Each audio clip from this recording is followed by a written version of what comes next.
Hello, welcome back to Outlandish Claims, everyone. We are ready to go into our MVP picks.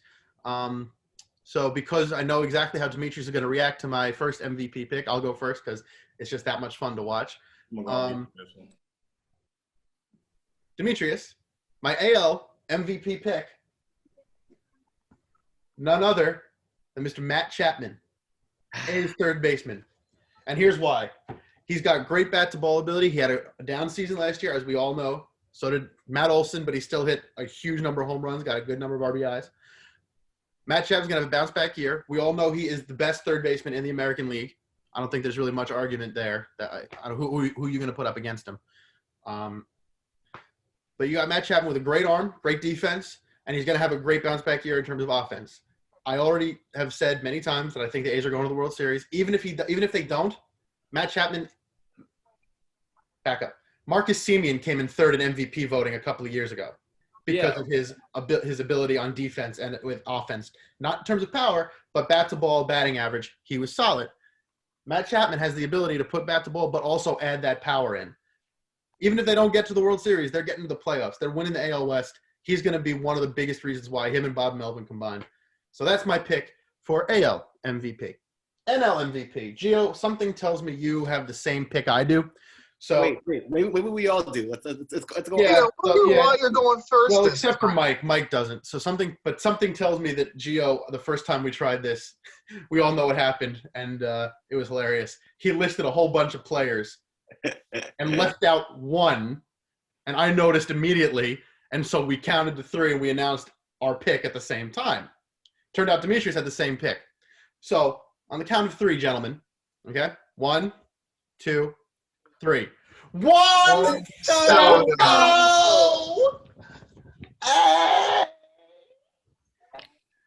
Juan Soto, NL MVP. The dude is younger than all of us, which is hilarious. That just makes us feel really old. But he's 22. He's had an above 1,000 OPS in the shortened season last year, which is insane to think about. But even aside from that, in a year when Bryce Harper left, Juan Soto was the reason the Nationals were okay with letting him go. Yeah. He not only proved it was okay to let him go, he proved it was the best possible decision to let him go. He did better than Bryce Harper did in his rookie year. And I'm comparing rookie years here. Juan Soto's rookie year, better than Bryce Harper's rookie year. The very next year, goes to a World Series. No big deal. Pretty standard. In the second year of a superstar in the making.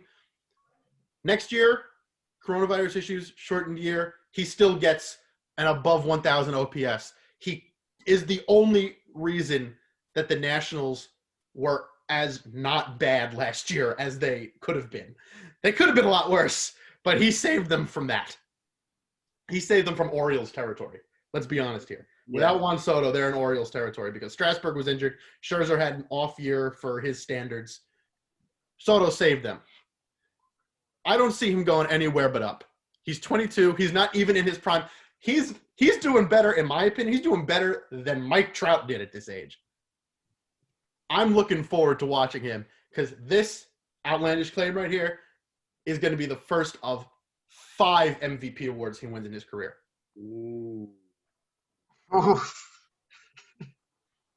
So with that, because we all know at least 2 people's NL MVP choices, I'm going to go to Mr. Edwards because we don't know his.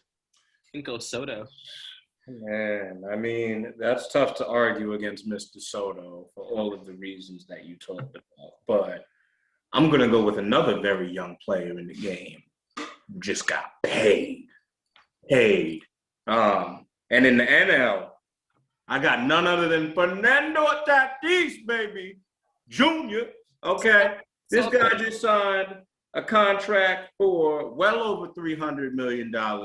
He has been the staple as to why the Padres have been able to turn around their franchise in such a short time. When you combine what he brings to the table with the Manny Machados, with the Eric Hosmers, with the Hae-Sung Kims of the world, who's going to be a very strong rookie shortstop coming out and playing for that organization. I just think that all signs point to Fernando this year, man. I love what he brings to the table across all aspects of the game. We have, at least in our recent history and pretty much across history, have not seen a player as this young sign a contract of this magnitude, right? And so when we take all of that into perspective, I think that he's going to be motivated. I think that the Padres are in prime position to actually contend for the first time, probably since the Tony Gwynn days. And we've talked about that previously. You mean the Tony Gwynn swept out of the World Series days? Yes, I do, and I'm not ashamed of that because that was our Yankees. Amen. Better than the Rocktober bad call 2007 Padres. So yeah, the Woody Williams type Padres, right? Yeah. So that's who I got coming out of the NL, and then for the AL, man, I think that the unanimous choice is going to be Mike Trout.